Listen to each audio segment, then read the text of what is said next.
गपोड़ी बहू। उमा जी की बहू पिंकी को गप्पे मारने की बहुत आदत थी। वो जब भी किसी के बारे में बातें करती तो बड़े बड़े गप्पे फेंका करती। आसपास के सब लोगों को पता था कि पिंकी बहुत बड़ी गपोड़ी बाज है। लोग उसकी बात पर विश्वास नहीं किया करते थे, लेकिन हाँ, उसकी बातें सुन सुनकर हंसते बहुत थे। अरे बहू, पड़ोस वाली शर्मा जी है ना, उनकी बेटी का जन्मदिन है, तुम भी चली जाना। ठीक है मम्मी जी, ये तो बता दो गिफ्ट में लेकर क्या जाना है? अरे लेकर क्या जाना है, 250 का लिफाफा दे देना, बस काफी है। अरे मम्मी जी, अच्छा लगेगा क्या? पड़ोसी हैं हमारे, हमें कुछ बड़ा लेकर जाना चाहिए। अरे बहू, इतना काफी है। जानती हैं आप, मेरे मायके में जब पड़ोस में किसी की बर्थडे होती थी ना, तो मम्मी कुछ ना कुछ गोल्ड का ही देकर भेजती थी। पड़ोसी के बर्थडे में सोना? कैसी बातें करती हो। और नहीं तो क्या, आपकी तरह थोड़ी ना लिफाफा पकड़ा दिया। पिंकी शर्मा जी की बेटी के जन्मदिन में चली जाती है। अरे आज तो बड़ी सुंदर लग रही हो साड़ी में। जी मैं तो लहंगा पहनकर आने वाली थी, मम्मी जी नहीं मानी। अरे बेटा, बर्थडे पार्टी में तो साड़ी चल जाती है, मेरा मतलब कोई शादी थोड़ी ना है। कैसी बात कर रही हैं आप आंटी जी? मेरे मायके में तो छोटे छोटे फंक्शन भी हम लोग लहंगा बनवाते थे बुटीक से, डिजाइन करवा कर। चाहे पड़ोस में किसी का जन्मदिन हो, मेरी मम्मी हमेशा बुटीक से नया लहंगा डिजाइन करवाती थी। मैंने तो ऐसा कहीं नहीं देखा, ये तो तुमने आज बड़े कमाल की बात बताई। अरे जाने दीजिए, कोई बात नहीं।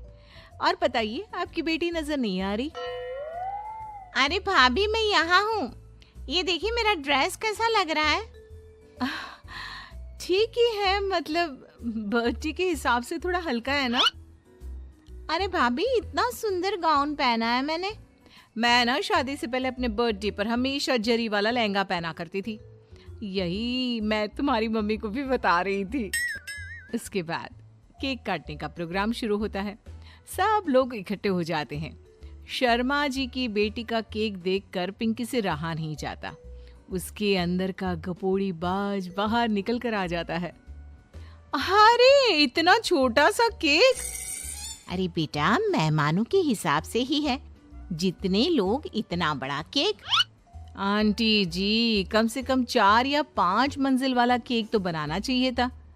आपकी बेटी का बर्थडे रोज रोज थोड़ी ना आता है। मेरे बर्थडे पर हमेशा पापा 4 केक बनवाते थे, सारे केक 4-4 मंजिल के होते थे।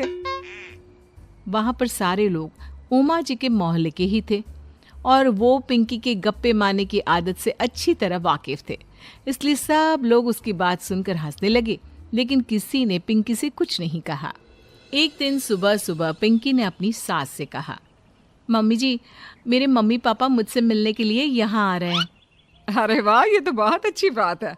उनके आने की तैयारी करो, अच्छा अच्छा खाना बनाओ। वैसे कब तक आएंगे? मम्मी जी फ्लाइट से आ रहे हैं, कल शाम को 4 बजे की फ्लाइट है। फ्लाइट? लेकिन बेटा, तेरा मायका तो यहाँ से 2 घंटे की दूरी पर है। तेरे मम्मी पापा फ्लाइट से कब से आने लगे? अरे मम्मी जी, आपको पता नहीं है, मेरे मम्मी पापा ना आधे घंटे की दूरी के लिए भी फ्लाइट का टिकट बुक करवाती है। अरे गप्पे थोड़े कम मारा करो बहू, कोई फ्लाइट से तब आएगा ना जब यहाँ पर एयरपोर्ट होगा। तुम्हारी मम्मी क्या उड़कर आएगी घर में? अरे हाँ मम्मी जी, मैं तो भूल ही गई थी। वो क्या ना, मेरे मम्मी पापा हमेशा फ्लाइट से ही ट्रैवल करते हैं, तो मेरे दिमाग से ही निकल गया था। अगले दिन पिंकी के मम्मी और पापा पिंकी से मिलने के लिए उसके घर आते हैं। आइए आइए जी, आपका बहुत बहुत स्वागत है। और समदन जी, हमारी बेटे की कोई शिकायत तो नहीं ना? ठीक से संभाल लिया है ना आपका घर? अरे मेरी बहू बहुत समझदार है, घर का काम बहुत अच्छे तरीके से करती है। बस थोड़ा ज्यादा बोलने की आदत है उसे, आपको परेशान करती होगी ना? बात तो आपकी सही है, उसकी थोड़ा ज्यादा नहीं बहुत ज्यादा बोलने की आदत है। लेकिन कोई बात नहीं, आपकी बेटी दिल की बहुत अच्छी है, बस थोड़ा बोलती ही तो ज्यादा है। पिंकी बेटा, इधर आओ, देखो तुम्हारे मम्मी पापा आए हैं, तुमने इनके लिए खाना तो बना लिया ना? वो क्या है ना मम्मी जी, आपसे एक बात कहनी थी। हाँ हाँ बोलो बहू, क्या बात है, डरने की कोई जरूरत नहीं। वो मम्मी जी, मैंने सोचा मम्मी पापा आए हैं तो खाना बाहर से मंगवा लेती हूँ। अरे कोई बात नहीं बेटा, वैसे भी तुम किचन में काम करने लग जाती तो अपने मम्मी पापा से बात कब करती। बहुत अच्छा किया। अब तुम अपने मम्मी पापा के साथ बैठकर आराम से बात करो, मैं अंदर जाती हूँ। शाम का वक्त, जैसे ही दरवाजे की घंटी बजी, 3-4 लोग हाथों में खाने के बहुत सारे पैकेट लेकर उमा जी के घर पहुंच गए। अरे भाई कौन है आप लोग, लगता है गलत पते पर आ गए। नहीं नहीं माँ जी, हम तो खाने का ऑर्डर डिलीवर करने आए हैं, यहीं से बुकिंग मिली थी।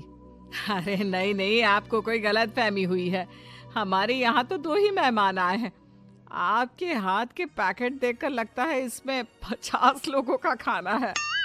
माँ जी आपने सही समझा, खाना तो इसमें 50 लोगों का ही है, क्योंकि हमें ऑर्डर यहीं से 50 लोगों का मिला है। अरे लेकिन इतना सारा खाना, कहीं मेरी बहू ने अपनी गप मारने की आदत के चलते ऐसा तो नहीं कर दिया। ये खाना आप रख लीजिए और हमें हमारे पैसे दे दीजिए। अच्छा वैसे कितने का बिल बना है? ज्यादा नहीं, बस 10,000 दे दीजिए। उन लोगों की बात सुनकर उमा जी पिंकी को आवाज देकर वहां बुलाती है। जैसे ही पिंकी वहां आती है, खुश होते हुए उन लोगों को वहां पर खाना रखने के लिए कहती है। अरे इतना सारा खाना क्यों मंगवाया बहू? अरे मम्मी जी, मैंने आपको बताया तो था, मम्मी पापा आए हैं तो मैं खाना बाहर से मंगवा रही हूँ। ये बात सही है बेटा, लेकिन 2 लोगों के लिए 50 लोगों का खाना?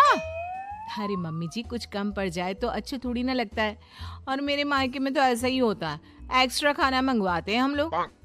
तभी पिंकी के मम्मी और पापा वहां पर आते हैं। अरे बेटा, एक्स्ट्रा खाना मंगवाने का मतलब ये थोड़ी ना होता है कि 2 लोगों के खाने के लिए 50 लोगों का खाना मंगवा लो। और बेटा, तुम्हारी गप मारने की आदत के चलते 10,000 का बिल आया है, तुम्हें नहीं लगता ये गलत है? देखो बहू, बढ़ा चढ़ाकर बातें करना अपनी जगह, लेकिन इतनी बड़ी बड़ी फेंकना भी गलत है ना। पहली बात तो इतने सारे पैसे लगे, और दूसरी बात खाना वेस्ट होगा। आप लोग ठीक कहते हैं, मैं आज के बाद अपनी इस आदत को कंट्रोल करने की कोशिश करूंगी और अब से गप थोड़ी कम मारा करूंगी। पिंकी की बात सुनकर सब लोग हंसने लगे।